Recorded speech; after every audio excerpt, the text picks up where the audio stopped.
Breaking news చూస్తున్నాం. CM Revanth Reddy వాళ్ళు ఢిల్లీకి వెళ్తున్నారు. వరద నష్టంపై కేంద్ర ప్రభుత్వానికి మరోసారి సమగ్ర నివేదిక అందించనున్నారు. అనంతరం కేంద్ర హోంశాఖ ఆధ్వర్యంలో రాష్ట్ర హోంమంత్రులతో జరగనున్న సమావేశంలో ఆయన పాల్గొనున్నారు. ఈ సమావేశానికి సీఎం రేవంత్ రెడ్డి హాజరయ్యే అవకాశం ఉంది.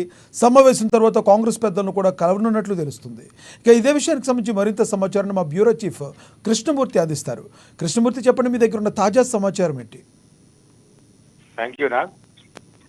ఈరోజు ముఖ్యమంత్రి రేవంత్ రెడ్డి ఢిల్లీ వెళ్తున్నారు. ఢిల్లీ అంటే వాస్తవానికి 3 రోజుల క్రితం వెళ్ళాలనుకున్న షెడ్యూల్, కానీ కేంద్ర మంత్రి అపాయింట్మెంట్ లేకపోతాయండి.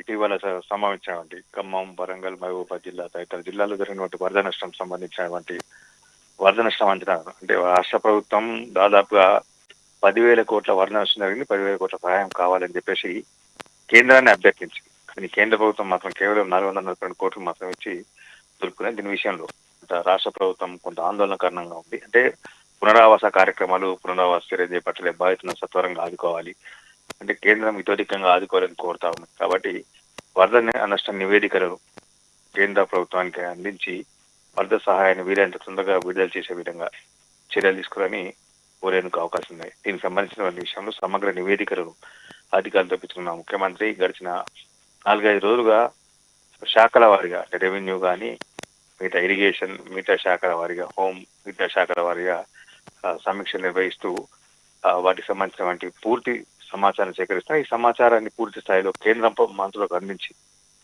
రాష్ట్రానికి కేంద్రం ఇవ్వాల్సిన నిధుల విషయంలో కానీ ఆర్థికంగా ఆదుకోవాలని కోరుతున్నారు.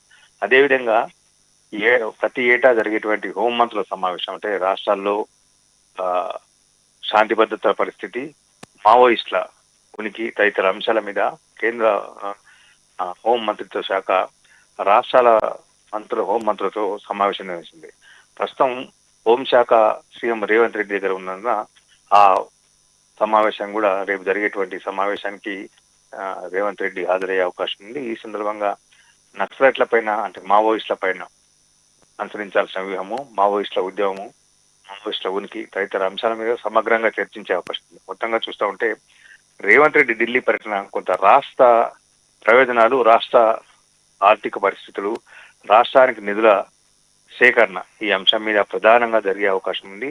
దీంట్లో హోంమంత్రితో పాటు రోడ్లు రవాణా శాఖ మంత్రి నితిన్ గడ్కరీ మిగతా మంత్రులను కలిసే అవకాశం ఉంది. ఈ సందర్భంగానే ఆర్థిక మంత్రి నిర్మలా సీతారామన్ కూడా కలిసేందుకు సీఎం అపాయింట్మెంట్ కోరారు. నిర్మలా సీతారామన్ అపాయింట్మెంట్ ఇస్తే దానికి సంబంధించిన అంశం మీద అంటే మిగతా రాష్ట్రంలో 6 ప్రాజెక్టు ఇట్లాంటి మిగతా అంశాల విషయంలో కూడా కొంత ప్రస్తావించి నిధుల విడుదల అంటే రాష్ట్ర ప్రభుత్వం తీసుకుంటున్న చర్యలు, అదేవిధంగా 4th సిటీ ఏదైతే ముచ్చర్ల వద్ద ఏర్పాటు చేయాలనుకో 4th సిటీ ఈ సిటీ నిర్మాణము వాటికి సంబంధించిన అదే స్కిల్ యూనివర్సిటీ మిగతా అంశాల విషయంతో పాటు క్రీడా మంత్రిని కలిసి 2036లో జరగబోయేటువంటి భారతదేశంలో జరగబోయే ఒలింపిక్స్ సంబంధించిన విషయంలో తెలంగాణ కూడా భాగస్వామ్యం కల్పించాలి, తెలంగాణ రాష్ట్రం కూడా కొన్ని క్రీడలు నిర్వహించేందుకు కావాల్సిన ఏర్పాటు చేసి అందుకు అనుమతించాలి, అందుకు సంబంధించిన నిధులను కూడా కేటాయించాలని కోరే అవకాశం. మొత్తంగా రాష్ట్రాన్ని అన్ని రంగాల్లో అభివృద్ధి చేయాలి, ప్రజలకు కావాల్సినటువంటి సౌకర్యాలను కల్పించాలి, ప్రజాహితంగా పనిచేయాలి, ప్రజలకు అనుకూలంగా పనిచేయాలని నిర్ణయించినటువంటి హోంమంత్రి రాష్ట్ర ప్రభుత్వము ముఖ్యమంత్రి రేవంత్ రెడ్డి కేంద్ర హోంమంత్రిని కలిసి కూడా కొంత వివరించే అవకాశం ఉంది. అంటే కేంద్రంతో సఖ్యతగా ఉంటూనే నిధులను రాబట్టుకోవాలనే వ్యూహంతో ఉన్నటువంటి రేవంత్ రెడ్డి అంటే మొదట్లో కొంత బడ్జెట్లో కేంద్ర బడ్జెట్లో నిధులు రాలేదని చెప్పినప్పటికీ ఆ తర్వాత సానుకూల వైఖరితోటే ఉన్నారు. కేంద్రం మీద ఇప్పటి వరకు అంటే అసెంబ్లీలో తీర్మానం చేసి పంపించింది. ఆ తర్వాత మళ్ళీ దాన్ని రాజకీయం చేయకుండా, రాజకీయంగా రచ్చ చేయకుండా రాష్ట్ర ప్రభుత్వం చాలా జాగ్రత్తగా వ్యవహరిస్తూ ఉంది. అదేవిధంగా కేంద్రంతో సఖ్యగా ఉంటేనే నిధులు వస్తాయన్న ఉద్దేశంతో ఉన్నటువంటి రేవంత్ రెడ్డి మరోసారి వెళ్ళి మాట్లాడితే కొంత నిధులు వస్తాయి అని చెప్పేసి భావిస్తుండగా మనకు స్పష్టంగా అర్థమవుతా ఉన్నది. రేవంత్ రెడ్డి సాగే పర్యటన మొత్తం ఆద్యాంతం కూడా అధికారికంగా జరిగే అవకాశం ఉంది. ఆ తర్వాత పార్టీ నాయకులను కలిసే అవకాశం మల్లికార్జున ఖర్గే, రాహుల్ గాంధీ మిగతా. అయితే కృష్ణమూర్తి, ఏదైతే వరద బాధితులకు సంబంధించి సహాయార్థం కేంద్ర ప్రభుత్వం మీద కూడా తెలంగాణ రాష్ట్రానికి నిధులు సమకూర్చాల్సిన బాధ్యత ఉంది. పొరుగున ఉన్న ఆంధ్రప్రదేశ్కి మాత్రం కొంచెం డ్యామేజ్ ఎక్కువగా జరిగినప్పటికీ 1,600 కోట్ల వరకు ఇచ్చింది, కేవలం 450 కోట్ల వరకు మాత్రమే తెలంగాణ రాష్ట్రానికి పరిమితం చేయడానికి గల కారణం ఏంటంటారు ప్రధానంగా? అంటే ఇక్కడ ప్రధానంగా పరిశీలించాల్సిన అంశం ఏంటంటే ఇక్కడ విపత్తు నిర్వహణ నిధుల విషయంలో గత ప్రభుత్వం కేసీఆర్ నేతృత్వంలోని బీఆర్ఎస్ ప్రభుత్వం కొంత గందరగోళం గురి చేసింది. అదేవిధంగా గతంలో చాలా సందర్భాల్లో కేంద్ర ప్రభుత్వం కూడా ప్రశ్న చేసింది. కేంద్ర మంత్రులు రాష్ట్రానికి వచ్చిన సందర్భం కూడా ఆయా శాఖల వారిగా మేము నిధులు ఇస్తా ఉన్నాం కానీ దానికి సంబంధించిన లెక్కలు చెప్పట్లేదని చెప్పేసి కేసీఆర్ నేతృత్వంలో ప్రభుత్వం ఉన్నప్పుడు అనేక సందర్భాల్లో కూడా ప్రస్తావించారు. ఇప్పుడు అదే సమస్య ఇప్పుడు రాష్ట్ర ప్రభుత్వానికి, ప్రస్తుత ప్రభుత్వానికి ఎదురైంది. ప్రభుత్వం మారిన నిధులు అంటే సిస్టమ్ ఒక ఉంటుంది కాబట్టి ఫెడరల్ ఒక సిస్టమ్ ఉంటుంది. ఆ సిస్టమ్ తొలగించేందుకు అవకాశం ఉండవు. ప్రభుత్వం మారి ఉంటుంది కానీ అధికారులు వాళ్ళే ఖచ్చితంగా లెక్కలు చెప్పాల్సిన అవసరం ఉంది. ఇప్పుడు ఒకవేళ కేంద్ర ప్రభుత్వం కేంద్ర మంత్రులు అధికారులను ఆదేశించినా వాళ్ళు అధికారులు కూడా చెప్పేది నిబంధన ప్రకారంగా వాళ్ళు లెక్కలు చూపట్లేదు.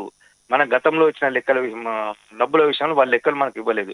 కాబట్టి వాటి అంటే దేనికి హెచ్చరించారు, దాని తర్వాత దేని కొరకు వాళ్ళు ఈ నిధులను వినియోగించుకున్నారు అనే యూటిలిటీ సర్టిఫికేట్ కూడా సమర్పించట్లేదు అనే అంశం కూడా కొంత చర్చకు వస్తా ఉంది. కాబట్టి ఈ విషయంలో కొంత మొన్ననే అంటే ఒక 2 నెలల క్రితం వరదల కన్నా ముందు సీఎం రేవంత్ రెడ్డి గారు కూడా కొంత అధికారులను ఆదేశించారు. కేంద్ర నిధులకు సంబంధించిన లెక్కలను తీయండి, వాటికి సంబంధించిన లెక్కలు అప్పగించండి, కేంద్ర ప్రభుత్వం సమర్పించండి, యూటిలిటీ సర్టిఫికేట్లు అవసరమైతే ఇవ్వండి అని చెప్పారు.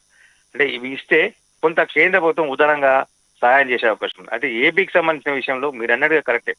ఏపీకి ఎక్కువ నిధులు ఇచ్చినటువంటి కేంద్రము తెలంగాణకు మాత్రం తక్కువ నిధులను కేటాయించింది. ఇందులో కొంత అంటే ఏపీలో అక్కడ చంద్రబాబు నాయుడు చాలా వ్యూహాత్మకంగా వ్యవహరిస్తా ఉన్నారు.